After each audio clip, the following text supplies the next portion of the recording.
everyone, and welcome to today's episode of M&A Empowerment. My guest today is Alex Seidel. She is an M&A attorney and founder of Ripple's Edge Advisors.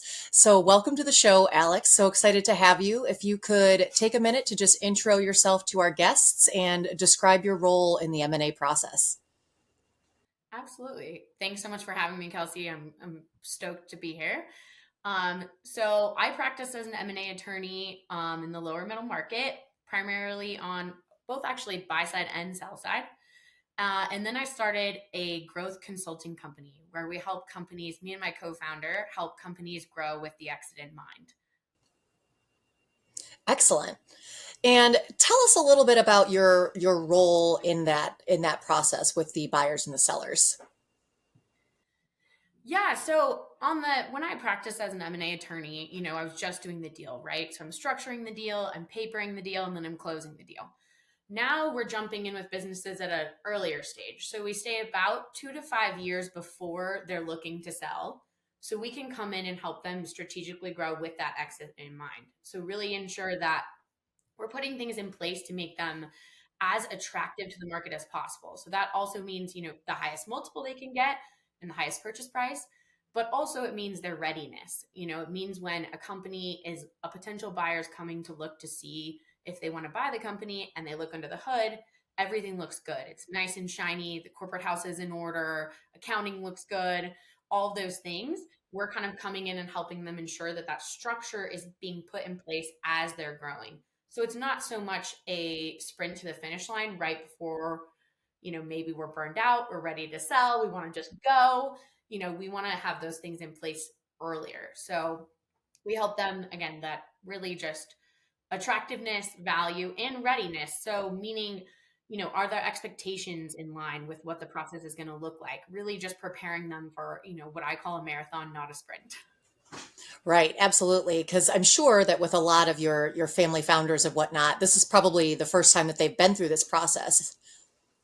Yes, exactly. And, while they are incredible business people and they've built beautiful little business assets, they might think that, that top line revenue or even that EBITDA number are always the most important. And while those are important and we want, strong numbers and good growth, if you don't kind of have a lot of those other pieces that a buyer's looking for that, that first time exeter might not consider, it's going to be a lot more challenging to sell and really a lot more challenging to get the value that you want out of the beautiful business you've built.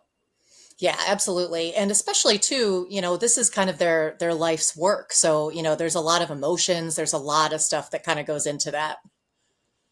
Absolutely. That the emotions, I think setting expectations, I think really also, supporting the whole human. This business has likely been a massive part of their life for a good number of years. And, being thoughtful about the way they want to go about this process. What types of buyers are they looking for? What do they care about at during the process and post close? Are they concerned about their legacy? Are they concerned about taking care of their employees primarily? Or is it just, one of those situations where they're like, no, we just want the highest purchase price we can get? I think that does inform a lot of how we strategically help them grow as we build up to that process. Definitely. That makes a lot of sense. So if you could describe a recent professional success that you've had.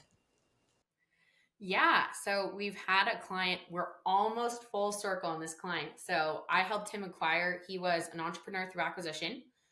He was specifically looking to buy and own and operate a company for the first time in his professional career. So I helped him acquire the company. It is a commercial retail lighting business. Um, so they primarily do subcontracting for large projects, so large real estate project, large redevelopment projects. They'll come in and provide the commercial lighting design and installment. Um, and so I helped him buy the company. He operated the company for about a year, and then he came back to me and was like, "I need your help to grow." So we jumped in as Ripple's Edge advisors and really started making that strategic plan. For his goal was to exit the company within 5 years and then do it again, right? Build to his portfolio, learn from operating this company, and then hopefully replicate the process. So Then we jumped in about a year and a half ago. It was the beginning of Ripple's Edge Advisors, and we start almost all of our clients with what we call a readiness assessment. So it just kind of walks you through. It's a short hour-long assessment of looking at, again, not just the numbers, but primarily kind of all the other parts of your business that a buyer may look at to see how ready you are and how attractive that asset may be. So we did that readiness assessment with him. We say it's a 1 to 100 score. Anything in the 80s is glorious, like you're doing good. And he was in the high 50s at that first assessment. We just have been working with him that year and a half. We wanted to kind of reassess as we were jumping into 2025. So we just did it a couple of weeks ago, and he's already in the low 70s. Amazing. So yes, these metrics really, I think, allowing both the client and us to see, where do you need the most help? Where can we put our limited time, energy, money into to really ensure that we're turning the right dials, and again, getting you that more ready and much more attractive to the market. Gotcha. Amazing. Well, congratulations. That really is kind of a full circle success. Yes, it's like, and I had helped him acquire the company when I was still only doing private practice law. I hadn't even started Ripple's Edge yet, so I didn't even know that this was going to happen, which is kind of cool. Yeah, very cool. I hope you have a bunch of other success stories like that. It sounds perfect. Yeah, me too. So, lastly, what advice would you give to other women that are either in the field already or looking to get into the field?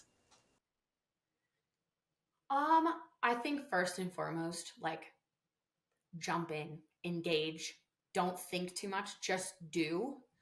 Um, and as we all know, in a lot of these deal scenarios, you may be the only woman or one of very few women on a massive deal team from a bunch of different parties and participants. I think just like, don't be afraid to speak up. Don't be afraid to take something and own it, and then talk about how it's going and what you've learned, and represent yourself. Um, and then secondly, just when you do find women that work in this space, exactly like what you're doing, Kelsey, is chat with them, have conversations, connect.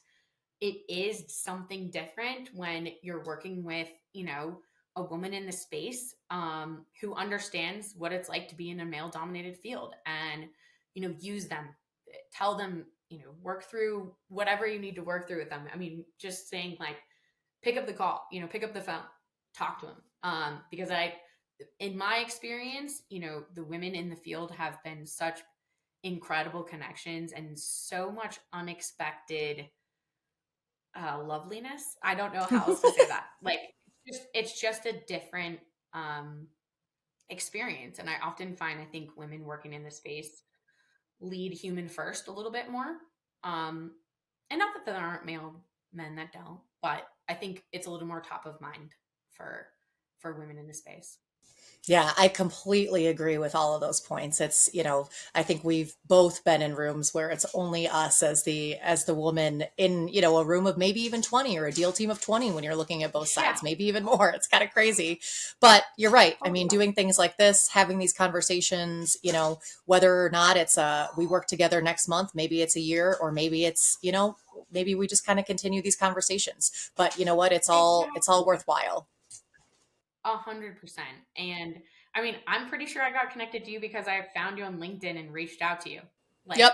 because again, there just aren't that many of us. And I don't, I think that's shifting and that is changing.